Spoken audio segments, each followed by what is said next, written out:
We've talked about French Gothic sculpture that's attached to architecture. Now I want to talk about some sculpture that is independent of architecture. And one of the most popular subjects was the Gothic Madonna, or statues of the Virgin and Child. Not just in France, of course, but throughout Europe. In fact, when you go to Europe today and you go to these medieval churches, you usually will find a chapel, a side aisle, some nook, some place where they will have a Gothic statue, and it will be surrounded by candles. And very, very frequently, you'll see on the wall, either around it or nearby, plaques where people have put up their ex-votos. They put up thank yous to Mary. They'll say, merci, Maria, or Danke, if you're in a German-speaking place, Danke, Maria. And sometimes they will tell you what it is. These are people who have prayed to the Virgin Mary for something very important, and their prayer has been answered favorably.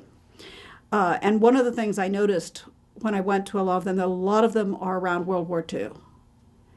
And some of them will say, thank you, Mary, for bringing my son home safely from the war. And you'll see these, as I said, in different countries. So one of the things I want to emphasize to you is that although some of these are in museums, we're going to look at one that is still functioning in the church. And you will find Gothic Madonnas, as I say, all over Europe, still as a focus for devotion. Okay, now why is that?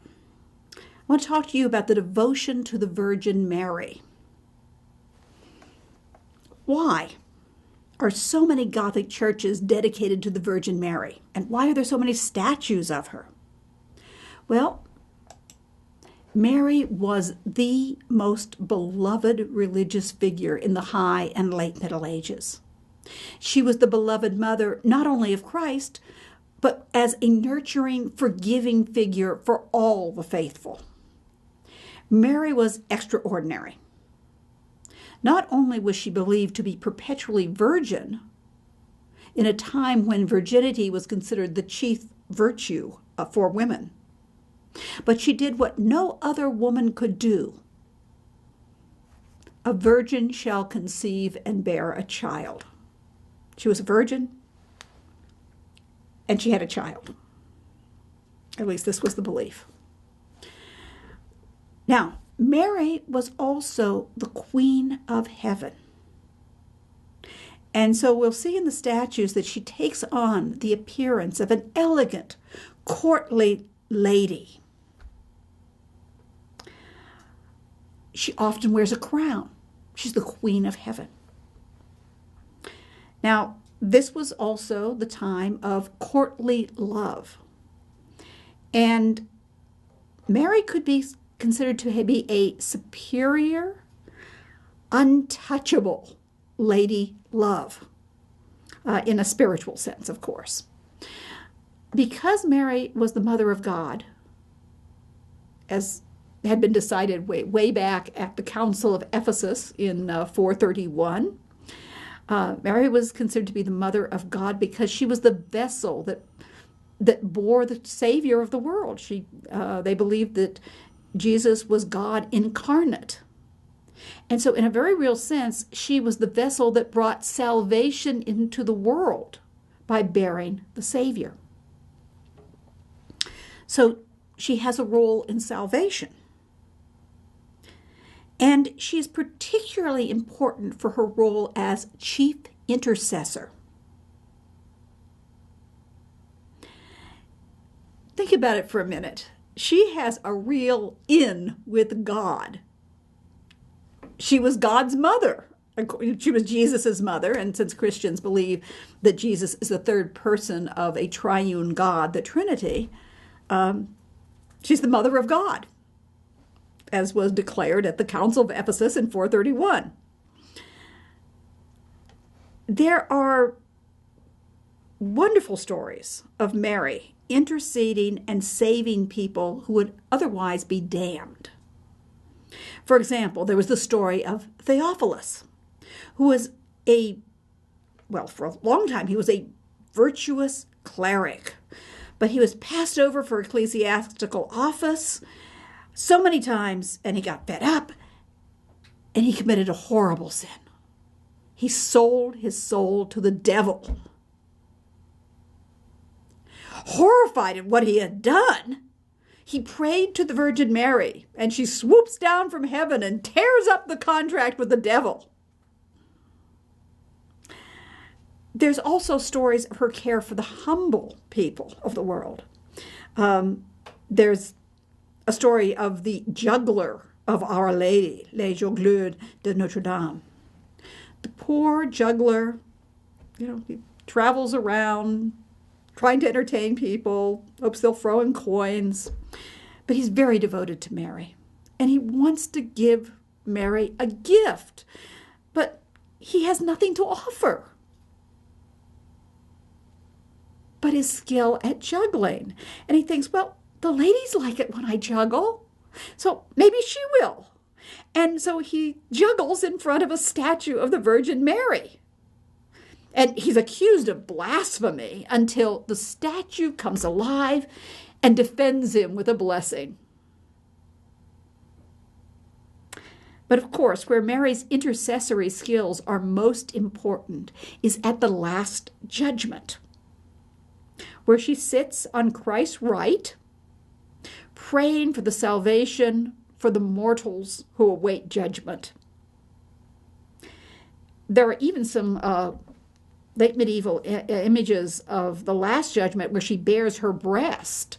And what she's doing here is she's reminding Christ that she nursed him. It's like, I nursed you. I took care of you. I fed you. I know I'm probably the only one who says, I changed your nappies. But, that's the idea. She's the mother of God. She cared for him. And what? Isn't the least thing you could do is save a few more sinners for me, your mother? So, as I said, she had a real in with God. Usually she's sitting there with her hands in prayer, but, sometimes she's also bearing her breast saying, I nursed you. And so for some people, Christ seemed to be the divine and unapproachable judge. But Mary was a woman, and she had a tender heart. And although she is believed to be completely sinless, she is human. And therefore, she was considered to be more approachable. And more, as a woman, she has a tender heart. And she became very beloved. Now, we want to look at the sculpture and show how Mary is represented, showing you at least a few examples. So, in the Gothic era, and of course previously to this as well, you saw and you see so many churches named for her. And I've mentioned the stories of her saving the sinners and the fact that she was the chief intercessor, that she cared about the people, and she had influence with Christ so that she could save people by interceding. Now, we said Mary is the Queen of Heaven. If Christ is the King of Kings, the King of heaven and earth, well, what's the mother of a king? What? The Dowager Queen, usually. And so Mary is the Queen of Heaven. She's represented as an elegant, courtly lady. In this particular example, you see she has both a crown and a scepter. She doesn't always have a scepter. She doesn't always have a crown either, but very frequently she has a crown. And you see that Christ is sitting there next to her, and he's holding this orb in his hand, the sphere. Now, sometimes it's smaller than this. The one we're looking at right now, which is the Notre Dame du Paris. She's the Virgin of Paris. and we'll be talking more about her. The Christ child has what really looks to me like a globe. And so sometimes you see the Christ child holding the globe, sometimes with what they call the orb and cross, with the cross surmounting it.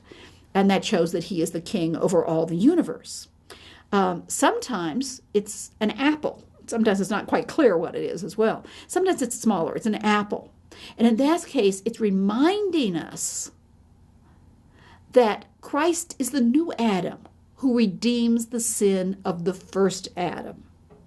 Adam brings sin into the world. Christ brings salvation into the world. Mary was considered to be sinless.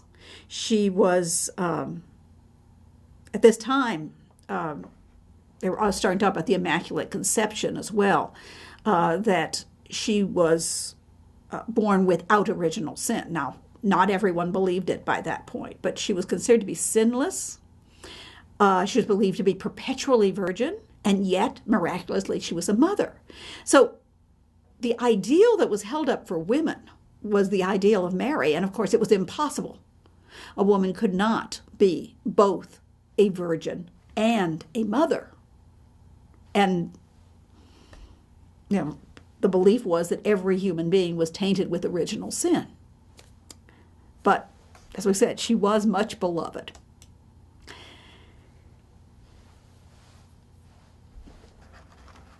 Let's start out looking at this very small image, little statuette. It's only 13 3/4 inches. It's made out of ivory, and it dates probably around 1260 to 1280. It originally came from Saint Denis, Suger's Abbey Church in Paris. Of course, this would have been created just a little bit later than Abbot Suger. So it would have been probably for the next abbot or at the time of the next abbot. And today it's in the Taft Museum in Cincinnati. And you can see here some of the characteristics of a Gothic Madonna, which will be seen in other statues.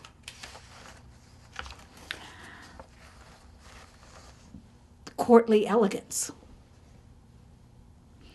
She's wearing a crown, and you'll notice that her body curves to one side, and the hip is raised. We often call this the hip shot position.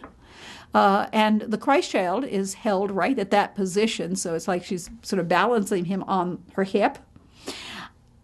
And you may notice that the draperies are in very graceful arcs that curve up and almost point to Christ. And then the edge of the drapery cascades down. So once again, very, very graceful.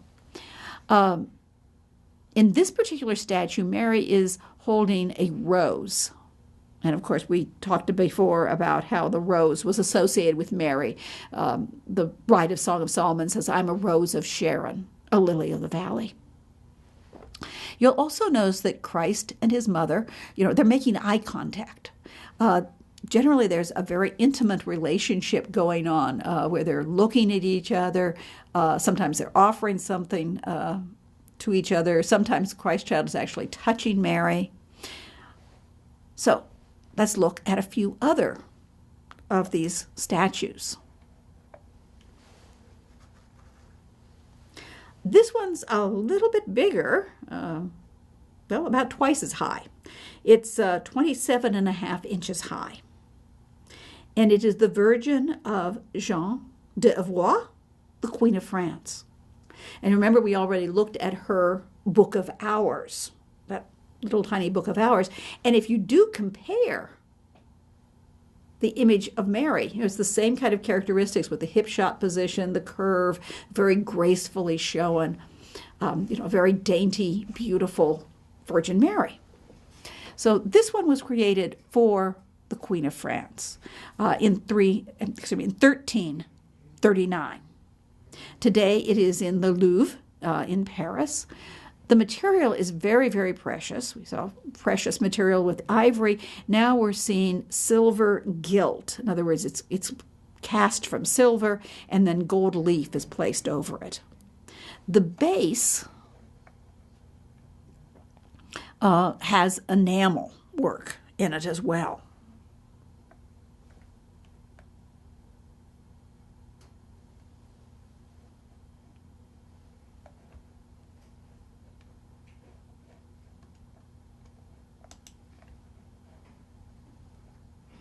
And here Mary is holding a flower. Looks like a fleur-de-lis. So she's holding that as a scepter. You maybe remember the fleur-de-lis is also an emblem of the kings of France. You also see here what we call the chinchuk gesture, which has actually been named from Byzantine gestures of Mary and the Christ child. But the Christ child is reaching up and touching Mary's chin.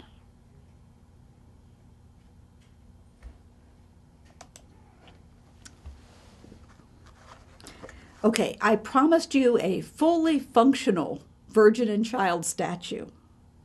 And this is the statue from Notre Dame of Paris. And so it's known as the Virgin of Paris. Now, you have a picture of the whole, we saw details we were looking at earlier, and here you can see the whole figure. And on the other side is a photograph that I took when I was in Paris. The first time I was in Paris, this was on a side altar with a tapestry or a hanging of cloth with fleur-de-lis behind it, which we'll actually see a little bit of that in another picture. But the last time I was there, they had moved it right up to the entrance to the choir, right where the nave and the choir meet. And as you can see, it's been placed on a pedestal, and there are candles, surrounding it. And of course, people can buy the candles and light the candles and make their devotions, say their prayers to Mary. So this is not in a museum somewhere in a glass case. This is actually still a functioning Gothic statue of the Virgin and Child.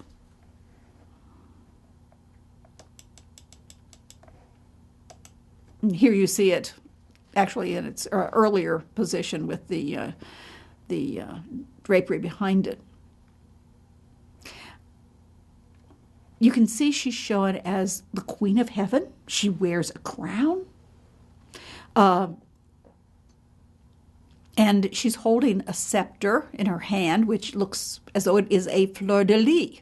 So there is this connection here. She's the Queen of Heaven, but she has one of the emblems that associates her with the royal family of France as well. And it could be seen as the lily of her purity, but it could, also remind people of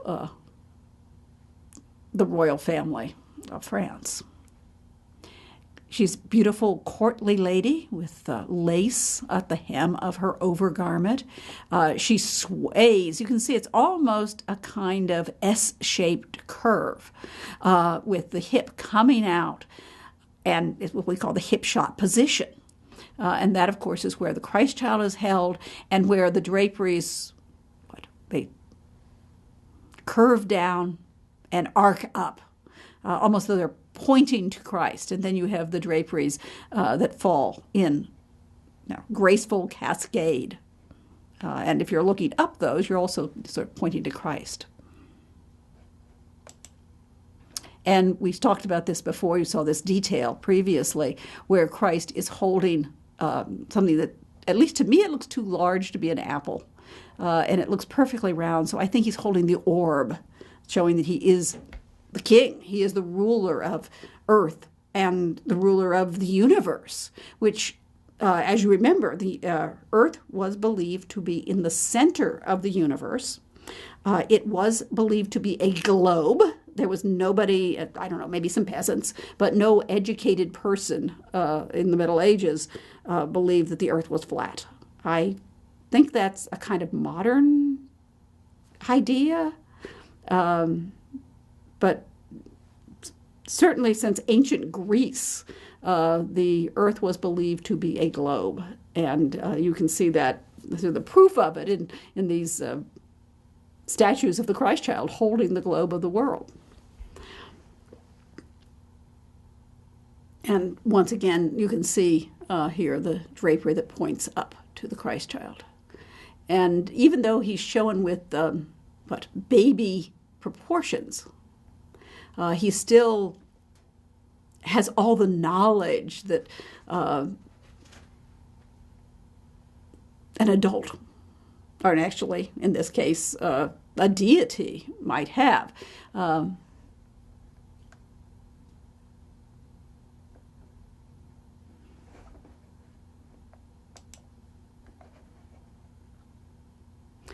And we're looking once again at the Madonna of, or the Virgin of Jeanne d'Avoy, the Queen of France. She donated this to the Abbey of Saint Denis. And here we have the detail.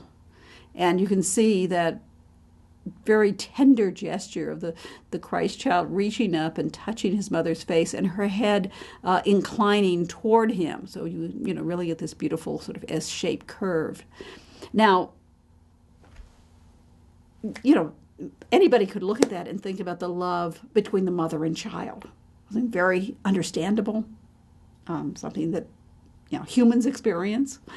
It also has a symbolic meaning, because starting in the 12th century, and this is 14th century, 1339, the Song of Solomon was interpreted as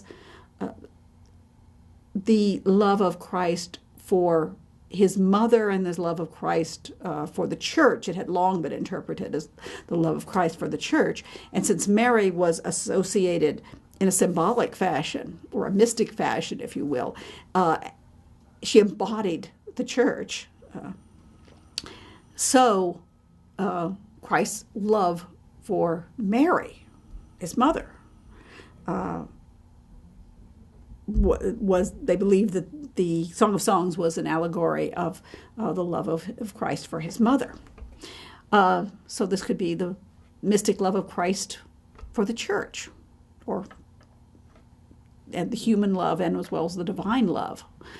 And I mentioned this little gesture where the Christ child touches Mary on her chin, as the chin chuck gesture, which you do see in some Byzantine Madonnas. And it's almost like he's patting her chin. You'll also notice that her scepter is a beautiful fleur-de-lis, referring to the lilies that show the virginity of Mary, but also this is a royal donation to Saint Denis. So it has the emblem of the royal family of France, the fleur-de-lis. And this is another one of these little small ivories. It's only 16¼ inches high. It is also in the Louvre in Paris, as the previous Madonna was. This one dates up, well, your book has it dating about 1300. I've also looked on the website, and they date it a little bit earlier at the Louvre.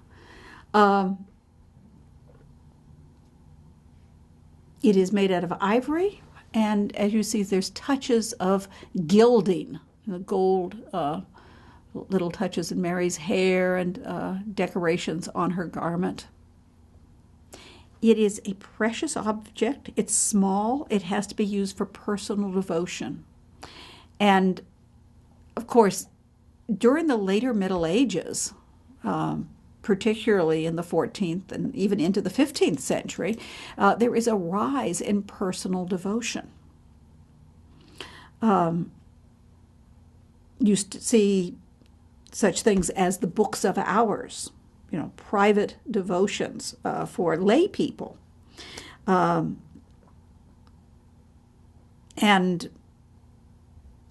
generally, I explain this as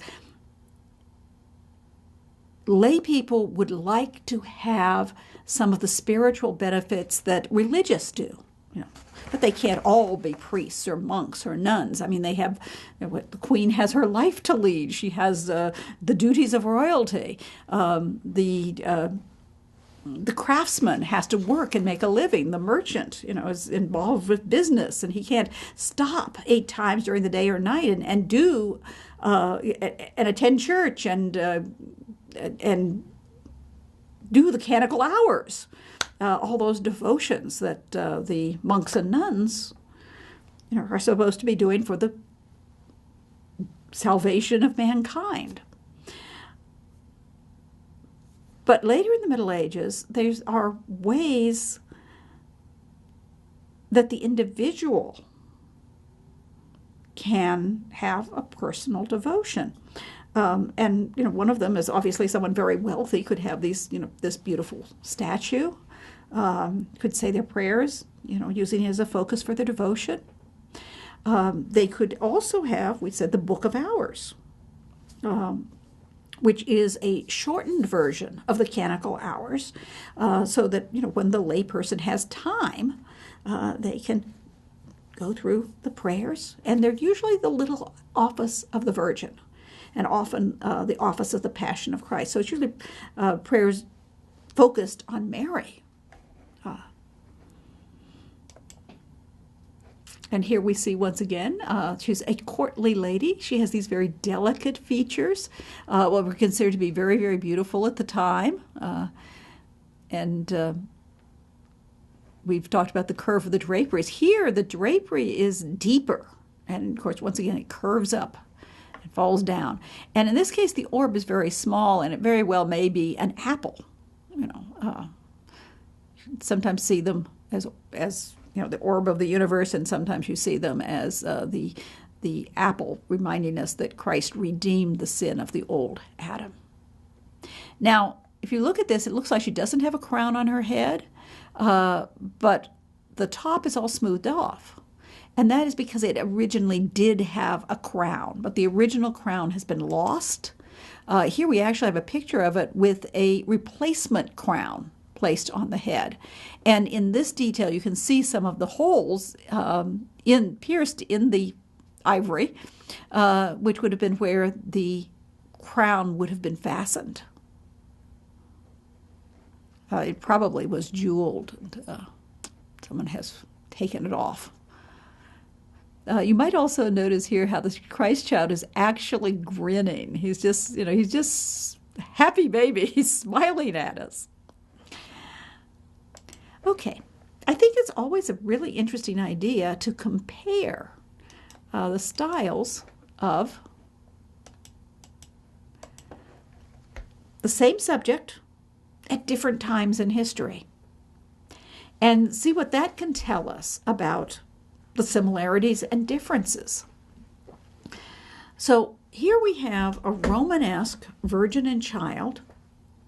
During the Romanesque period, most of our surviving statuary is attached to architecture, but there are some exceptions, certainly, and there are a number of these Romanesque statues of the Virgin and Child that go under the name of Sedis Sapientia, or the Throne of Wisdom.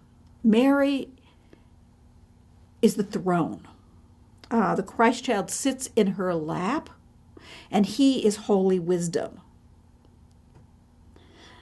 So you have this theological idea, this concept of holy wisdom and Mary supporting him. We see these in architecture, on tympana. We also see them, and you see here, in a wooden statue. And it would be a cult statue. You can just see some of the polychrome, some of the paint. Most of it, or much of it, has disappeared over the centuries, but you can still see traces of the paint. So it would have been brightly painted. The Romanesque statue is frontal. In other words, both Christ and Mary look straight out.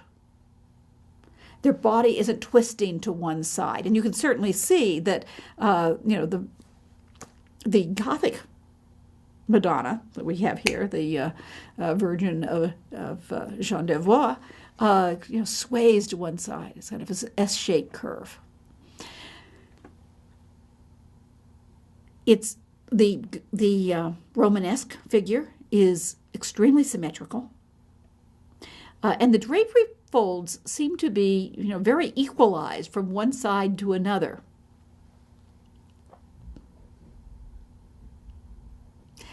Parts of it has broken off. The hands of Christ, as you see, are gone. Presumably he would be holding an orb or possibly an apple, and he would be blessing. So Christ is sitting upright. He may be a baby, but he has all the power of God. The divine power is in this child. Okay, so now we compare it to our Gothic Madonna. We're using here the version of Jean d'Avoy. In this case, it is precious materials. We've seen 2 ivory Madonnas, very tiny ones, and we've seen this one, which is silver gilt. The Virgin of Paris is stone, so you can come in all different materials, but as we say, sometimes very precious materials. And you can also see that instead of being frontal and somewhat rigid, the Gothic Madonna sways to one side, and you have this beautiful curve of the body. It gives it some feeling of movement. And the Christ child is not looking out at the viewer. He's looking at his mother.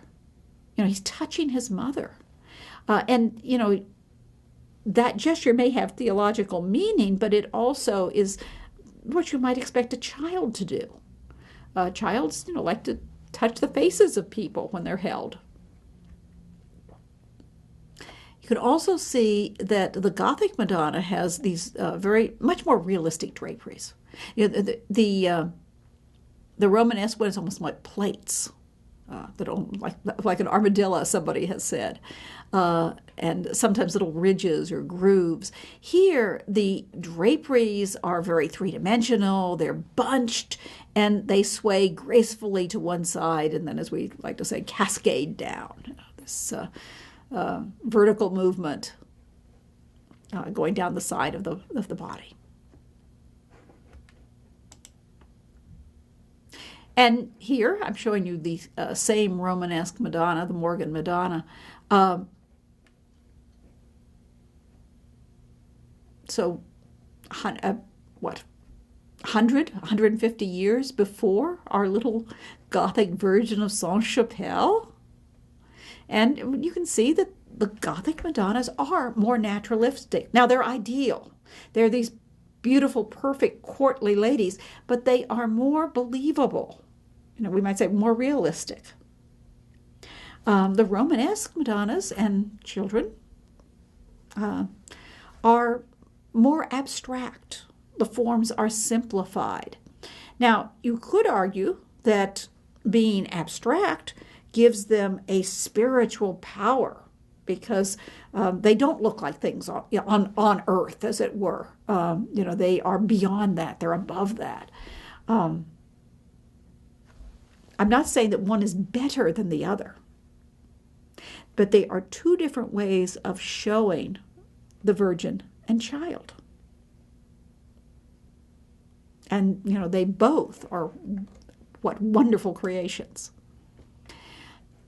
You could say that the Morgan Madonna, the Romanesque Madonna, in its rigidity is timeless, and it becomes a kind of spiritual abstraction for the theological ideal of holy wisdom, Sede Sapientia. Mary as the throne of wisdom that supports holy wisdom himself, the Christ child. And here, this isn't in your textbook, but I wanted to bring in a seated Gothic Virgin and Child. So here we have a seated Gothic Virgin and Child. And you can see that even though she's seated, the pose is much more naturalistic. The draperies have more variation. They're deeply cut. This is ivory as well. And the Christ child isn't looking out at the viewer. Now, this would be small. It would be for personal devotions. But the Christ child is looking at Mary. Mary is looking at the Christ child. This love between the mother and child. And this is one generalization that I want to make, is that Gothic sculpture and painting become more naturalistic. We start to see greater naturalism than in the Romanesque period, say in the mid-12th century in the early Gothic churches, and with Chartres, for example.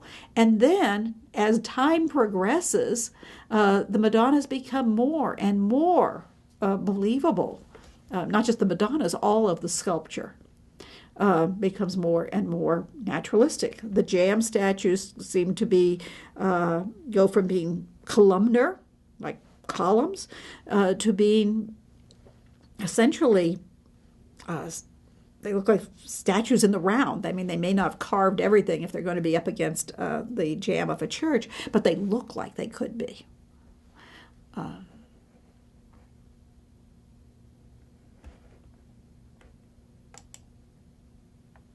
Now, one of the things when we're showing images, everything kind of looks the same. It used to be that when we would talk about these in class, we would have a slide projector and we'd project them up, and everything looked like it was the same size. And you'd have to tell people, you remember, this thing's really tiny, or this is really huge. It would be too big to fit in the classroom, or something like that.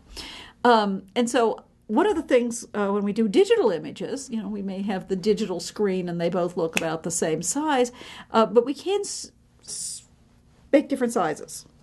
And so what I've done here is tried to show you the size variant. The Romanesque Virgin and Child would have been, as we said, probably a statue maybe on an altar where many people would see it.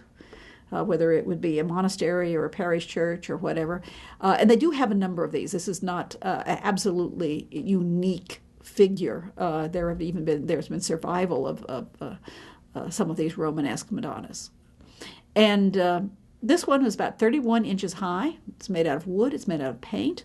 And there are some places on it where it shows that there's cavities in it, and so we think that it also probably held a relic, probably the Virgin Mary or maybe the Christ child.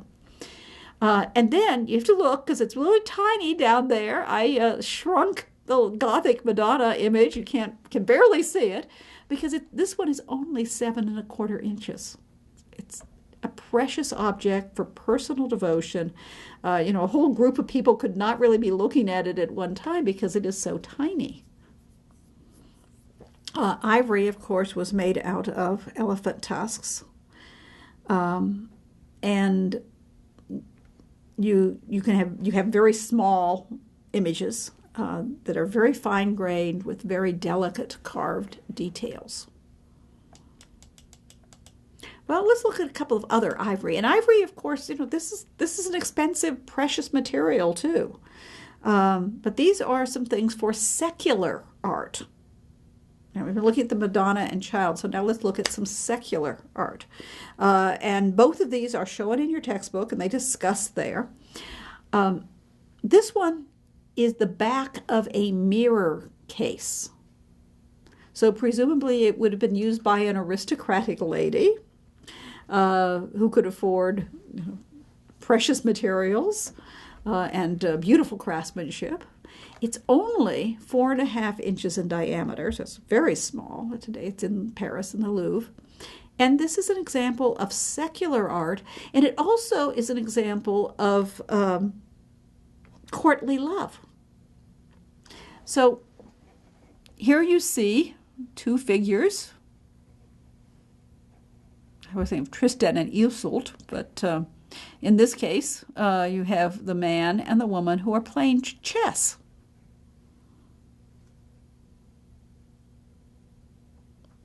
And you can see she's very delicately pushing one chess piece with her little finger. They have attendants with them. And your text points out that there's a little sexual symbols in this. Courtly love was not always paid, a kind of spiritual love. Sometimes the idea was that the lovers would actually consummate their marriage, consummate their extramarital love. At least there's this tension between the idea of the knight who is faithful and true, even when his lady gives him difficult tasks to do and might scorn him, but he shows and proves his love by always being constant to her. But your text points out the V shape of the lady's garment, and the fact that the man holds it's the post of the tent, but this vertical shaft. So you see there little sexual symbols, innuendo in the picture. This casket, which is in the Walters Art Gallery in Baltimore, is ivory. It probably was used as a jewel case, and it dates from the middle of the 14th century, 1330, 1350. It's very tiny. It's about 9 1/4 inches long, and the sides would be about 4 1/2 inches in height. And this has been called the Power of Love casket because they have different scenes showing love, sometimes as folly, as we'll see. If you look closely at this, you see on the left, in the front of it, you see a bearded man and the young lady, and then the next scene, you have the young lady riding the bearded man, and somebody, up in the looking over a wall and laughing at him. This is a reference to a story told about Aristotle. Not really a classical story, but it was widely believed in the Middle Ages and the Renaissance. And it's one of those ideas of the power of women where they shouldn't have that power. They could make fools out of the wisest men. Even Aristotle, the great philosopher. And the story was, that he fell in love with this beautiful young lady, even when he was very old, and she could make him do anything, even let her ride on his back like he was a horse, which, of course, made him look very foolish. We can look here at one of the ends, in which you see Tristan in Assualt at a fountain. And you also see the killing of the unicorn. And you may know the story of the unicorn was considered to be a symbol of virginity, was normally a very fierce beast, but when he found a virgin young lady, he would come and lay his head in her lap, and that's how they hunted the unicorn. It seems to me that the young lady and the hunters are they're betraying that faith that the unicorn has in the young virginal young lady. Yeah.